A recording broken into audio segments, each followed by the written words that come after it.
वातावरण देखा, गंगा मैया बह रही है, परम रमणीक स्थान है। और जो देवऋषि नारद को महाराज दक्ष ने श्राप दे रखा है कि वो एक जगह पर बहुत देर ठहर नहीं सकते, वो नारद जी के मन में तप करने का भाव जाग गया स्थान को देख करके, रमणीक स्थान है। और नारद जी हिमालय में उस सुरसरी के तट पर बैठकर तपस्या करने लगे। और जैसे ही देवऋषि नारद को तपस्या करते देखा तो महाराज देवताओं के राजा इंद्र को चिंता हो गई। इंद्र सोचने लगे कि ये अच्छे भले घूमते रहते थे, नारायण नारायण करते, झांझ मंजीरा बजाते, ये काहे के लिए बैठ गए महाराज भजन करने। अच्छा, पद प्रतिष्ठा वाले जो लोग रहते हैं उनको अपने पद की बड़ी चिंता रहती है कि पद ना चला जाए। कुर्सी वालों को कुर्सी की बड़ी चिंता रहती है कि कुर्सी ना चली जाए महाराज। हर पल, हाँ, 5 साल के लिए जिनको कुर्सी मिल गई वो यही विचार करते हैं कि महाराज अब जल्दी जल्दी दिन निकल रहे हैं, कुर्सी चली जाएगी।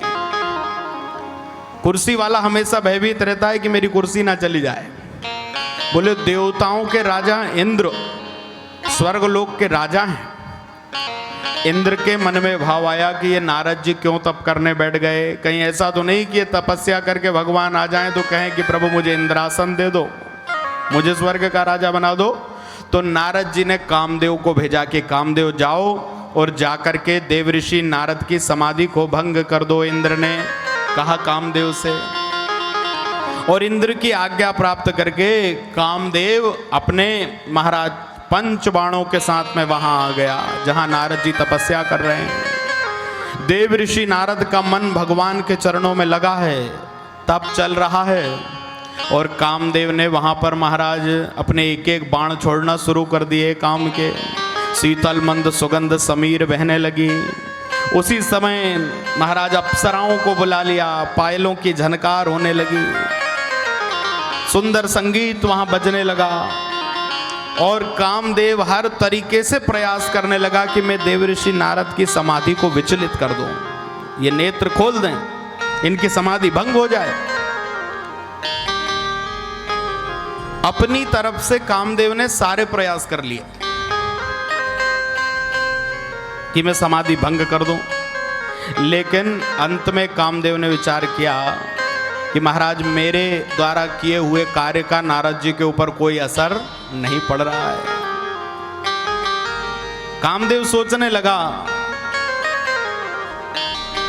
कि मेरा प्रभाव तो ब्रह्मा जी के ऊपर भी पड़ गया। संसार में हर किसी को महाराज जब काम ज्वर छाता है तो विवेक मर जाता है आदमी का।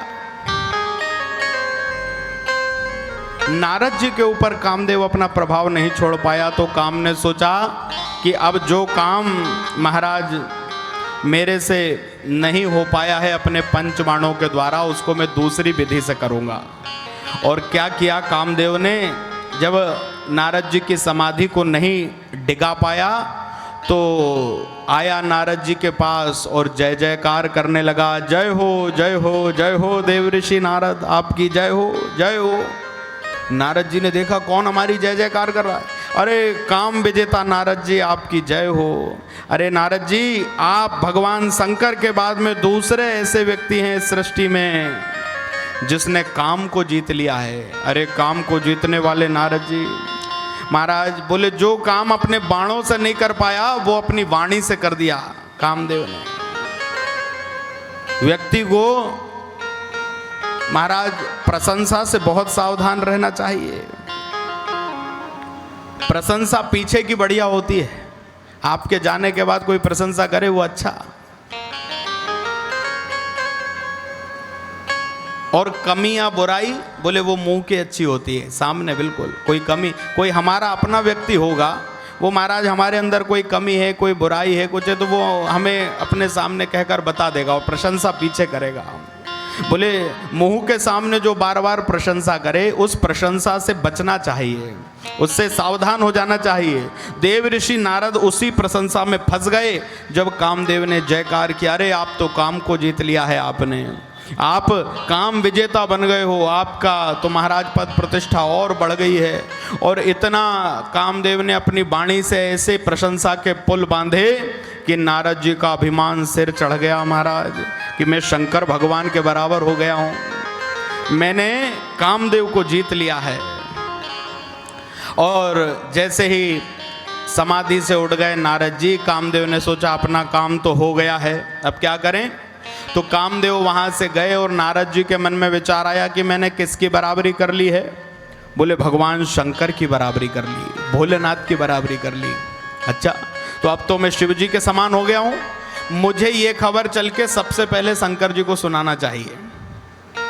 कामदेव ने विचार किया, अच्छा कोई किसी का रिकॉर्ड यदि तोड़ दे तो उसके अंदर से इच्छा ये होती कि जिसका रिकॉर्ड तोड़ा है वो जरूर महाराज हमारी इस बात को जान ले, समझ ले, उसको पता चल जाए। हाँ, और जब यदि वो व्यक्ति सामने हो तो और ज्यादा खुशी हो जाती है। क्रिकेट में विराट कोहली ने सचिन तेंदुलकर का रिकॉर्ड तोड़ा शतकों का। उस समय पर सचिन तेंदुलकर भी वहीं थे, तो विराट कोहली ने बोला मुझे सबसे ज्यादा खुशी इसी बात की है कि मैंने सचिन का रिकॉर्ड तोड़ा। उस समय सचिन उस ग्राउंड में मौजूद थे। नारद जी ने सोचा शंकर जी तो यहाँ है नहीं, लेकिन मैंने काम को जीत लिया है, ये मुझे चलकर शंकर जी को बता देना चाहिए कि आप अकेले ही काम विजेता नहीं हो, देव ऋषि नारद ने भी काम को जीत लिया है। और नारद जी श्रीमन नारायण नारायण का जाप करते हुए कैलाश पर पहुँचे और कैलाश पर जाकर के भगवान भोलेनाथ के बगल में बैठ गए। भगवान, अब नारद जी ने सोचा कि महाराज खबर तो इतनी बड़ी है ये कि अभी तक पूरी मीडिया में लग गई होगी। नारद जी ने काम को जीता, नारद जी ने काम, शंकर जी को भी पता चली गया होगा। मैं जाऊंगा तो वो खुद ही चर्चा करेंगे कि अरे वाह वाह नारद, तुमने बहुत बड़ी उपलब्धि हासिल कर ली है। लेकिन नारद जी ने देखा कि शिव जी के ऊपर तो कोई प्रभाव ही नहीं पड़ रहा, वो तो बिल्कुल महाराज अपनी मस्ती में मस्त हैं। नारद जी विचार कर रहे हैं कि कोई महाराज ऐसी बात निकल आए जिससे मैं भगवान भोलेनाथ को अपनी सारी बात बता दूं कि मैं काम को जीत कर आ गया हूं। बड़े नारद जी उछल कूद में लगे हैं, मन ही मन महाराज बहुत बार यह विचार आ रहे हैं कि जल्दी से जल्दी भगवान शंकर कुछ पूछ लें। और जैसे ही भगवान भोलेनाथ ने कहा कि कहो नारद कहाँ से आ रहे हो, और इतना प्रश्न था कि नारद जी ने सब कुछ बखान कर दिया। बोले मार चरित शंकर ही सुनाए, मार चरित शंकर ही सुनाए, मार चरित शंकर ही सुनाए, मार चरित शंकर ही सुनाए, मार चरित शंकर ही सुनाए, मार चरित शंकर ही सुनाए। अति प्रिय जान महेश सिखाए, अति प्रिय जान महेश सिखाए। मार चरित शंकर ही सुनाए, पूरी बात सुना दी। कामदेव आया, उसने सारे प्रयास कर लिए पर वो मुझे जीत नहीं पाया। भगवान शंकर ने कहा ये तो बहुत बढ़िया बात है नारद, लेकिन मैं तुम्हें एक बात बता रहा हूं। बोले अति प्रिय जान महेश सिखाए। भगवान शंकर ने नारद जी को अपना हितैषी जान करके और कहा कि नारद तुमने काम को जीत लिया है, ये बहुत अच्छी बात है, तुम काम विजेता हो। लेकिन नारद सुनो, मैं तुम्हें जो बता रहा हूं उसको ध्यानपूर्वक सुन लो। नारद जी ने कहा कहो। बोले नारद तुमने काम विजय की चर्चा मेरे सामने करी है तो बहुत अच्छा है, लेकिन कभी भूल से भी ये चर्चा भगवान विष्णु के सामने मत करना। भगवान शंकर ने नारद जी से क्या कहा कि तुमने काम को जीत लिया है और उसकी चर्चा तुमने मुझसे करी, वो तो बहुत अच्छी बात है, लेकिन भगवान नारायण से कभी मत करना। बोले हे तात नारद प्राज्ञ धन्यस्त्वं शृणु मद्वचः, वाच्यमेवं न कुत्रापि हरेरग्रे विशेषतः। भगवान भोलेनाथ कहने लगे कि नारद विशेष रूप से ये बात ध्यान रखो कि भगवान विष्णु के सामने तुम ये चर्चा कभी मत करना, कभी धोखे से भी मत सुनाना उनको। नारद जी बोले यदि पूछ ही ले मान लो तो भगवान शंकर ने कहा यदि पूछे भी तुमको जबरन बैठा के तो तुम इधर उधर की बातें करके वहां से आगे निकल जाना, लेकिन तुम सुनाना मत। नारद जी मन में सोचने लगे, ओहो ये काम इनने भोलेनाथ ने काम को जीता है, और जब मैंने भी इनकी बराबरी कर ली तो इनको ईर्ष्या हो रही है मुझसे। हाँ, इसलिए मुझसे कह रहे हैं कि जगह जगह जाके मत कहना, विष्णु भगवान से मत कहना, क्योंकि इनको लग रहा है मन में कि ये नारद मेरी बराबरी का हो जाएगा। अब नारद जी समझ नहीं पाए कि भगवान क्यों समझा रहे हैं, क्यों मना कर रहे हैं भोलेनाथ। नारद के मन में तो उल्टा भाव आ गया कि अरे ये मुझसे जल रहे हैं, मुझसे ईर्ष्या कर रहे हैं, मैं इनकी बराबरी ना कर लूं, लोग मुझे काम विजेता कहकर महाराज सम्मान ना देने लगे, इसलिए ये मुझे बता रहे। अब तो नारद ने मन में सोचा कि मैं तो जरूर बताऊंगा भगवान नारायण को जाकर, भगवान विष्णु को जाकर के। और कई बार भोलेनाथ ने मना किया, लेकिन नारद जी से रहा नहीं गया। और नारद जी महाराज उसी समय जैसे ही कैलाश पर्वत से बाहर निकले तो मन में सोचने लगे कि मैं तो सबसे पहले जाकर भगवान नारायण को ही बताऊंगा महाराज। और क्या हुआ, एक बार कर तल कर वीणा, एक बार कर तल कर वीणा, गावत हरि गुण गान प्रवीणा, गावत हरि गुण गान प्रवीणा। तो गवने मुनि नाथा, क्षीर सिंधु गवने मुनि नाथा, क्षीर सिंधु गवने मुनि नाथा, क्षीर सिंधु गवने मुनि नाथा, जहाँ बस श्रीनिवास, जहाँ बस श्रीनिवास श्रुतिमान। एक बार करतल कर वीणा, गावत हरिगुण गान प्रवीणा। भगवान नारायण का नाम गाते गाते नारद जी बोले क्षीर सिंधु गवने मुनि नाथा। वहां चले गए जहां भगवान महाराज जल राशि के ऊपर शयन कर रहे हैं, भगवती श्री चरणों में है, लक्ष्मी चरणों में है। और उसी समय जैसे ही नारद वहां पहुंचे तो भगवान विष्णु ने क्या किया। अब मायापति भगवान तो सब कुछ जानते हैं। जैसे ही नारद है, अरे आओ आओ नारद, स्वागत है स्वागत है। नारद जी ने कहा अरे ये क्या हुआ, लगता है भगवान विष्णु को पता चल गया कि मैंने काम को जीत लिया है। मैं अभी तक जब आता था कैलाश तो ये तो सोए रहते थे महाराज, मुझे आकर जगाना पड़ता था। आज ये मेरे आते ही कह रहे हैं नारद स्वागत है तुम्हारा, आ जाओ। नारद जी ने सोचा वो ना हो इन्हें पता चल गया। और उसी समय भगवान ने अपनी माया को और बढ़ाया और अपने बगल में नारद जी को बिठा लिया। अब तो नारद जी का अभिमान खोपड़ी पे नाचने लगा महाराज। अरे नारायण मुझे अपने बराबरी में बिठाने लगे हैं, मेरा पद प्रतिष्ठा ओहदा मेरा कितना बढ़ गया है, भगवान ने मुझे अपनी बगल में बिठा लिया है। और महाराज नारद जी का अभिमान बढ़ता जा रहा है। उसी समय क्या हुआ, बोले नारद कहूं सहित अभिमाना, और कृपा तुम्हारी सकल भगवाना। भगवान ने पूछा नारद क्या हाल चाल है, तो अभिमान के साथ बोले नारद कहूं सहित अभिमाना, साधारण नहीं, अब हाँ सब बढ़िया है, कृपा आपकी कृपा बनी हुई है महाराज, कृपा तुम्हारी सकल भगवाना, आपकी कृपा से सब ठीक है। अब भगवान नारायण ने थोड़ी देर चर्चा करी। नारद जी ने सोचा इन्हें यदि काम चरित्र पता चल गया है कि मैंने काम को जीत लिया है तो अब ये मुझसे पूछेंगे और मैं पूरा बखान करूंगा।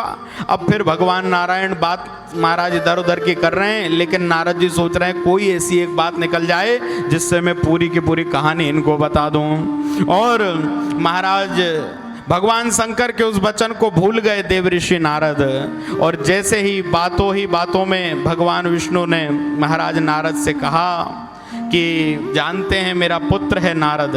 भगवान को सब कुछ पता है कि नारद के मस्तक पर महाराज अभिमान चढ़ा हुआ है। कहां से आ रहे हो नारद, और जैसे ही कहा तो महाराज उसी समय काम चरित नारद सब भासे, काम चरित नारद समभासे, काम चरित नारद सब भासे, काम चरित नारद समभासे। यद्यपि प्रथम बरज सेवरा के, यद्यपि कमल सेवरा। कामचरित नारद सब भासे। अब महाराज अभी तक तो नारद जी आकर रामचरित्र सुनाते थे, राम राम नारायण नारायण करते थे, लेकिन आज नारद जी ने भगवान विष्णु को भी कामचरित्र सुना दिया। और जैसे ही महाराज नारद जी ने भगवान को सब बताया, अब नारद बातचीत करते, अरे वाह वाह नारद, बहुत अच्छी बात है। और नारद फिर वहां से अभिमान के साथ चल दिए कि अरे मैं तो शिव के बराबर हो गया हूँ, नारायण के बराबर हो गया हूँ, बराबरी पर मुझे बिठाया।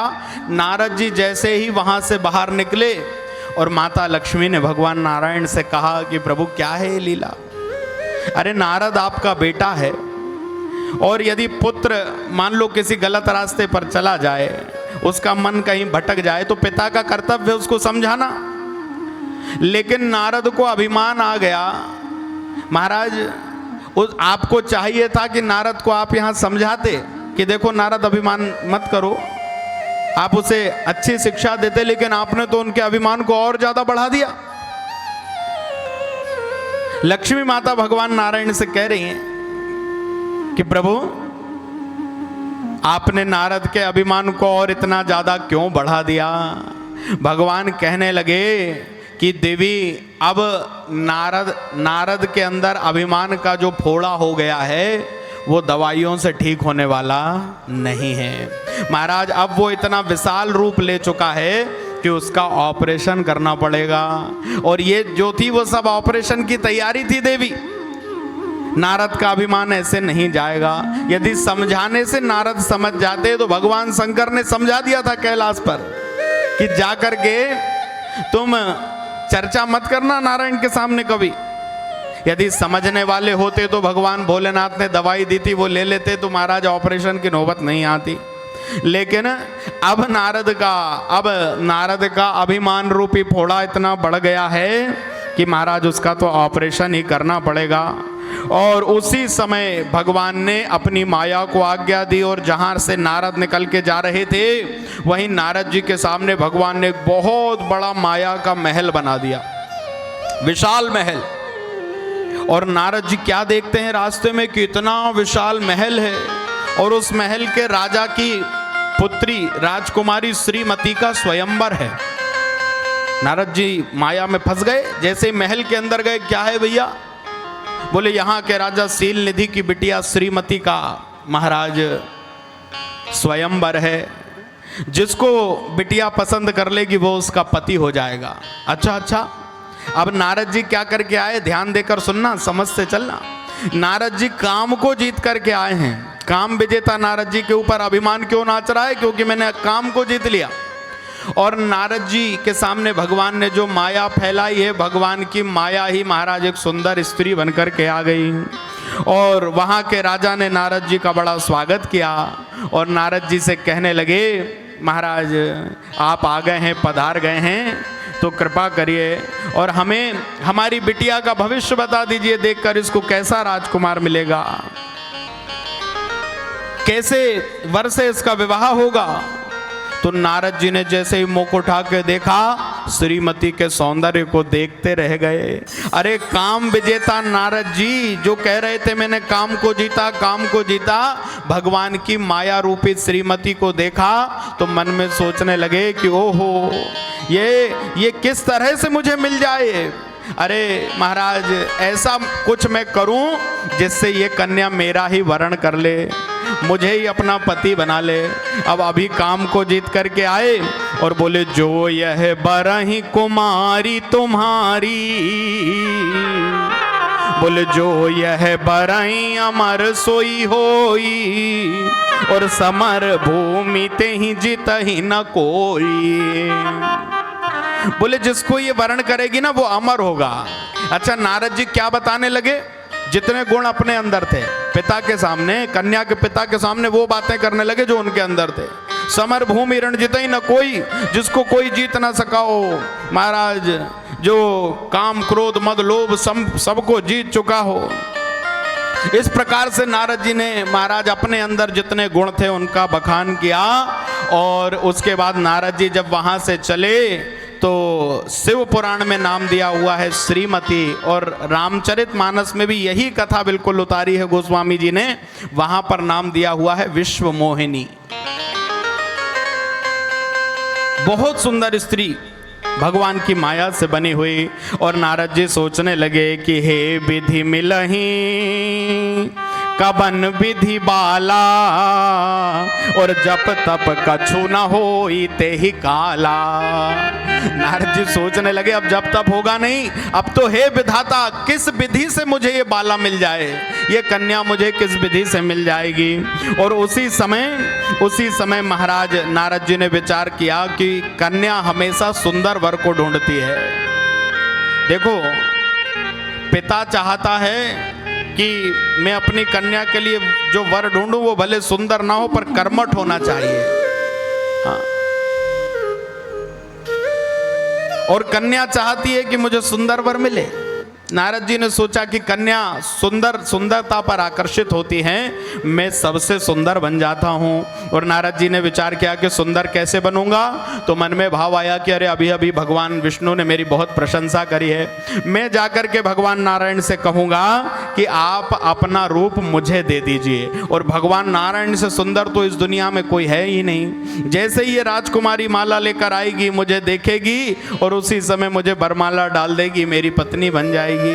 तो नारद जी पहुंच गए भगवान नारायण के पास, और जैसे ही गए बोले प्रभु प्रणाम करता हूँ। नारद जी, भगवान ने कहा हाँ नारद कहो क्या बात है। बोले प्रभु ऐसी कृपा करिए कि वो मिल जाए। भगवान ने कहा कौन? बोले प्रभु वो ही मिल जाए। भगवान ने कहा अरे अभी आए थे थोड़ी देर पहले तो मैंने काम जीत लिया, और अब कुछ देर में ही ऐसा क्या हो गया कि काम विजेता नारद कह रहे हैं कि वो बाला मुझे मिल जाए, महाराज वो कन्या मिल जाए, मैं विवाह करना चाहता हूं। और नारद जी ने भगवान से कह दिया, बोले प्रभु आपन रूप देहु प्रभु मोही, और आन भांति नहीं पावहु तो ही। हे भगवान आप मुझे अपना रूप दे दीजिए, मुझे अपने जैसा सुंदर बना दीजिए। तो महाराज भगवान ने विचार किया कि चलो अब नारद मांग रहा है तो हम अपना रूप दे देंगे, नारद को सुंदर बना देंगे। नारद जी बात करते करते भगवान नारायण से अंत में एक बात कह गए जहां से बाजी पूरी पलट गई। और वो बात क्या? यहां तो पहले तो नारद जी ने कहा कि प्रभु आप आपन रूप दे ही प्रभु मोही, अपना रूप आप मुझे दे दीजिए। भगवान विचार कर रहे थे दे भी देते, लेकिन अंत में नारद जी ने एक बात कह दी जो हमको आपको सबको भगवान से कहना चाहिए। क्या कह दिया नारद जी ने?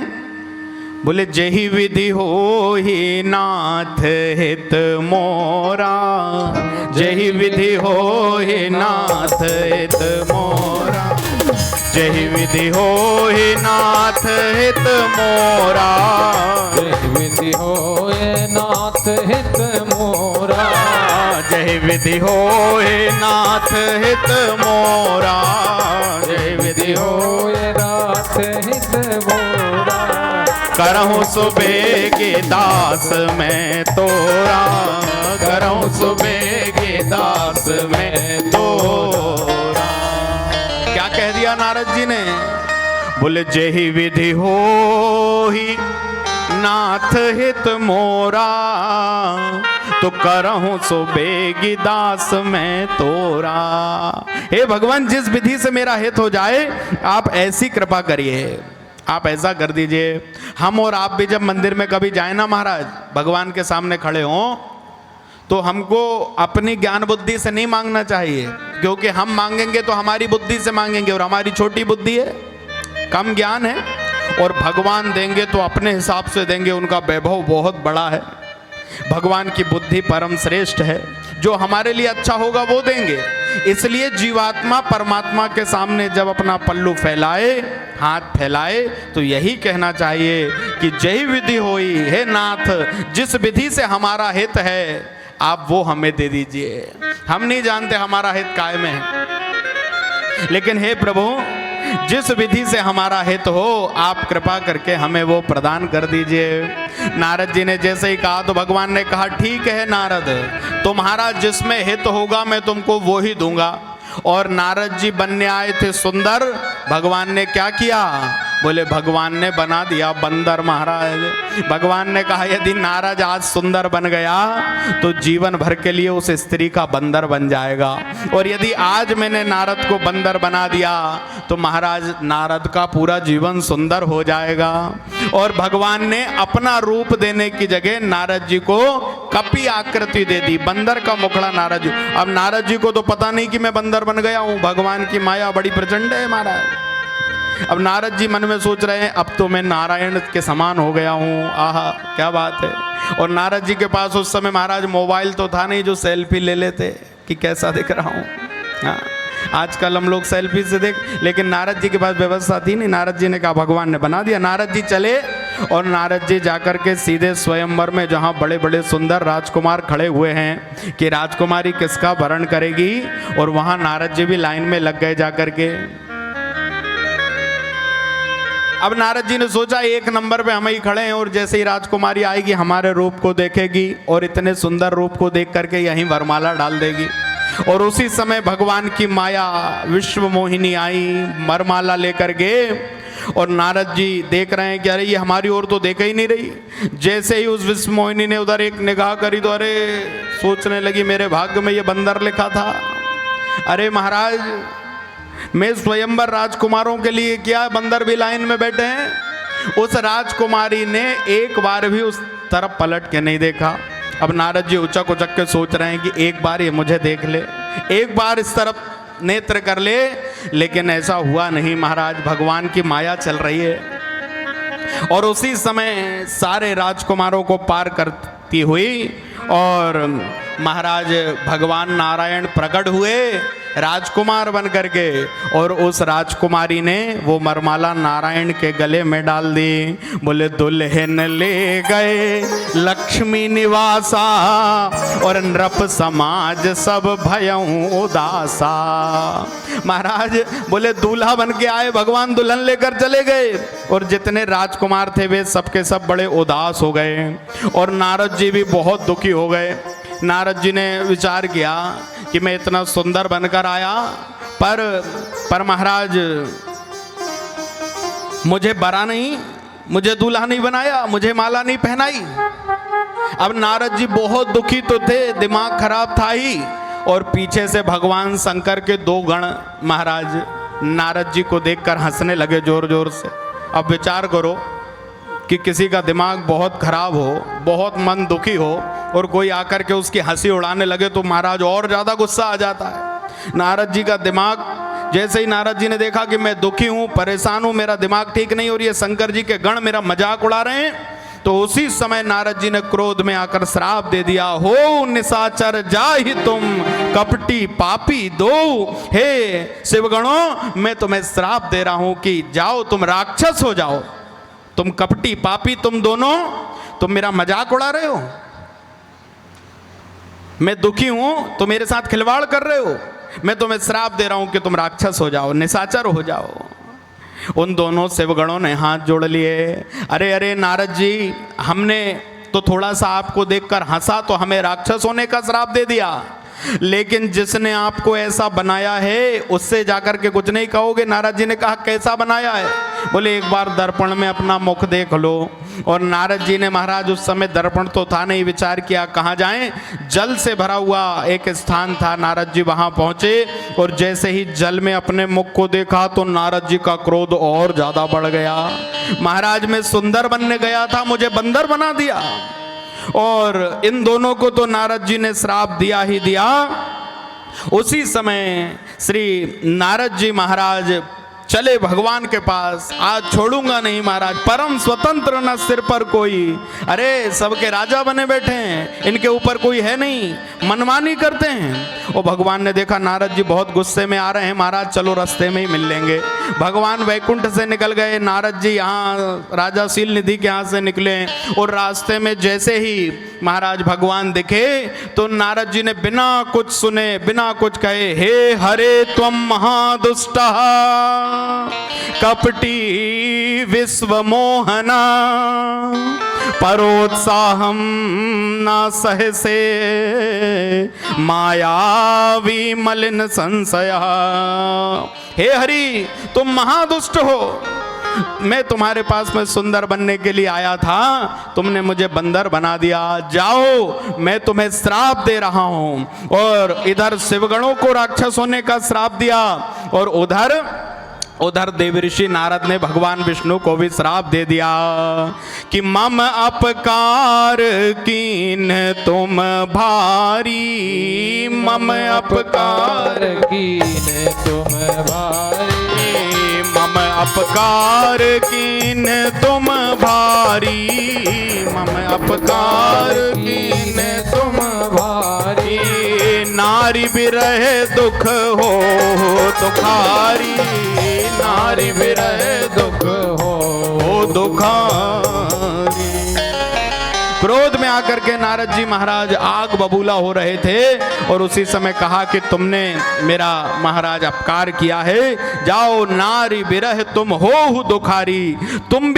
तुमको महाराज इस मेरे श्राप के कारण धरती पर राजकुमार बन के जाना पड़ेगा। मैं राजकुमारों की लाइन में खड़ा था, तुमको भी राजकुमार बनना पड़ेगा।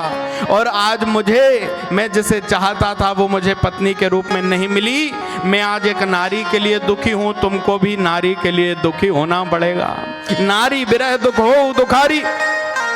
और नारद जी महाराज ने कि कपि आकृति तुम कीन्ही हमारी, कर यहीं कीस सहाय तुम्हारी, कपि आकृति तुम कीन्ही हमारी, कर यहीं कीस सहाय तुम्हारी, मम अपकार कीन तुम भारी, नारी बिरह दुख हो दुखारी, मम अपकार कीन तुम भारी, नारी बिरह दुख हो दुखारी। अरे तुम भी नारी के बिरह से दुखी होगे, तुमने मुझे बंदर बनाया है, तो जब तुम्हारी नारी का हरण हो जाएगा तो बंदर ही तुम्हारी सहायता करेंगे। महाराज कर यहीं की सहाय तुम्हारी। और नारद जी ने एक के बाद एक भगवान को श्राप दिए। और जैसे ही नारद जी ने श्राप दिया और उसी समय भगवान ने माया को समेट लिया। और जो माया को समेटा तो ना कोई राजमहल था, ना कोई राजा था, ना कोई कन्या थी। और नारद जी महाराज माथा पकड़ के खड़े हो गए, हे राम मैंने ये क्या कर दिया। बड़े दुखी होने लगे नारद जी, प्रभु मुझसे क्या हो गया, मैंने आपको श्राप दे दिया। भगवान ने कहा नारद सब मेरी ही इच्छा से हुआ है। और भगवान राम जी जब इस धराधाम पर अवतार लेकर के आए तो राम जी के अवतार का हेतु रावण को मारना नहीं था महाराज। रावण को मारने के लिए भगवान को नहीं आना पड़ता। भ्रकुटी विलास सृष्टि लय होई, जिनकी बोह जरा सी हिल जाए ना तो पूरी सृष्टि का लय हो जाता है। वो रावण और कुंभकर्ण को मारने के लिए आते। बोले नहीं नहीं, भगवान रावण कुंभकर्ण को मारने के लिए नहीं आए। बोले बहुत सारे राक्षस थे उनको मारने आए। बोले नहीं, भगवान राक्षसों को मारने नहीं आए, इसका प्रमाण हमको मानस में मिल जाएगा। बोले महाराज भगवान स्वयं कह रहे हैं, भगवान स्वयं कह रहे हैं मानस में सुग्रीव जी से कि जग महु रहे निशाचर जेते, और लक्ष्मण हरहि निमिष महु तेते। मित्र जगत में जितने निशाचर हैं, जितने राक्षस हैं, बोले उनको लक्ष्मण एक निमिष से भी कम में मार सकता है। लक्ष्मण हनई निमिष महु तेते, एक पलक झपकती ना उतनी देर में लक्ष्मण पूरे निशाचरों को मार देता। अच्छा, यदि लक्ष्मण जी निशाचरों को एक निमिष में मार सकते हैं तो भगवान क्यों आए महाराज? बोले भगवान के आने का एक कारण रावण था। एक कारण राक्षसों का वध था। बोले भगवान के आने का एक कारण था दंडक वन में जन्म जन्मांतर से तपस्या करने में लगे ऋषि मुनि जो भगवान की प्रतीक्षा कर रहे थे।